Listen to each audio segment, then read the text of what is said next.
लग्नाचे दागिने म्हणजे श्रीमंत पेशवाई दागिने, नाशिकचे सुप्रसिद्ध सराफ मयूर अलंकार सराफ। ताज्या बातम्यांसाठी नाशिक न्यूजच्या YouTube चॅनलला सबस्क्राईब करा आणि बेल आयकॉनला प्रेस करा।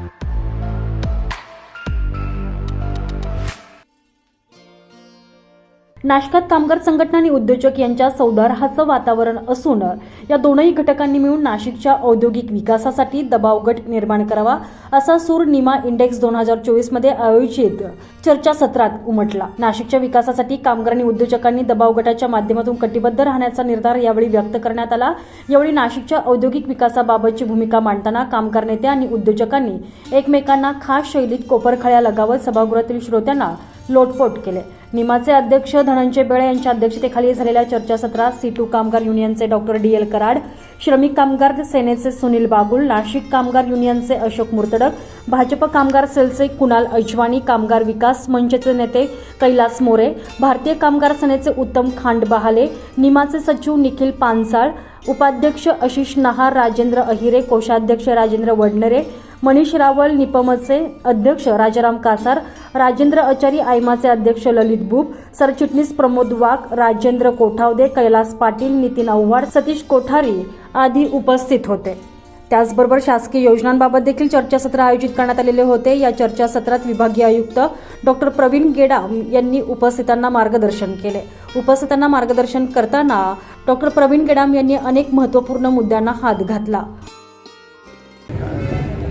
आपण विकसित भारत करायचा आहे असं सर्वत्र म्हणतो, तर मला वाटतं त्याच्यासाठी सर्व भाग विकसित व्हायला पाहिजे, विकसित नाशिकसुद्धा व्हायलाच पाहिजे। आणि प्रायमरी, सेकंडरी आणि टर्शरी सेक्टरमध्ये जो सेकंडरी किंवा मॅन्युफॅक्चरिंग सेक्टर आहे, कारखानदारी, मॅन्युफॅक्चरिंग, मेकॅनिकल इंजिनिअरिंग, हे खूप महत्त्वाचे असतात। कारण हे जास्त रोजगार तयार करतात, स्किल्ड पण करतात, अनस्किल्ड पण करतात आणि त्या दृष्टीने या क्षेत्राला भरपूर चालना देणं आवश्यक आहे।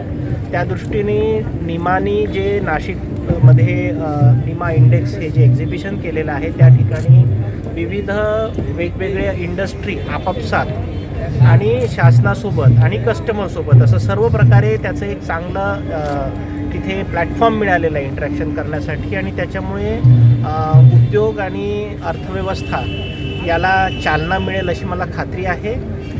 याबाबत शासनाचा आणि उद्योग क्षेत्राचा नेहमीच आमचा एकमेकांशी संवाद होत असतो। त्यांना शासनाचं 100% सहकार्य राहणार आहे आणि ह्यांच्यासोबतच आपल्याला नाशिक परिसराचा औद्योगिक आणि सर्वांगीण विकास घडवून आणायचा आहे असं मी आवर्जून सांगेन। दरम्यान निमा इंडेक्स 2024ला नागरिकांचा उत्स्फूर्त असा प्रतिसाद मिळत असून कडाक्याची थंडी असताना देखील प्रदर्शन पाहण्यासाठी रविवारी मोठी गर्दी झाल्याचं दिसून आलं। प्रदर्शनास भेट देणाऱ्यांची संख्या 1 लाखाच्या पुढे गेल्यानं आयोजकांचा देखील उत्साह वाढलाय। नामांकित कंपन्यांचे अधिकारी आणि त्यांच्या प्रतिनिधींनी B2B अंतर्गत सर्व स्टॉलना भेट देऊन उद्योजकांच्या उत्पादनाची माहिती घेतली आहे, तसेच त्यांच्या मालास उठाव कसा मिळेल याबाबतची रणनीती त्यांना सांगितली आणि आवश्यकता भासल्यास त्यांची उत्पादने खरेदी करण्याचे दिलेले अभिवचन हे या प्रदर्शनाचे खरे फलित ठरलेले आहे। विशेष म्हणजे विविध शाळा आणि महाविद्यालयांचे विद्यार्थी गटागटानं प्रदर्शन पाहण्यासाठी आले। पदाधिकाऱ्यांना वाटून दिलेल्या कामाचे उत्कृष्ट नियोजन झाल्याने आणि प्रत्येकानं आपापली जबाबदारी चांगल्या पद्धतीनं पार पडल्याने प्रदर्शन यशस्वी होण्यास खूपच मदत होत आहे। दरम्यान 525 उद्योजकांनी आपापले स्टॉल्स लावल्यानं त्यांचे मानावे तितके आभार थोडे असे निमाचे अध्यक्ष धनंजय बेळे यांनी यावेळी म्हटलेलं आहे।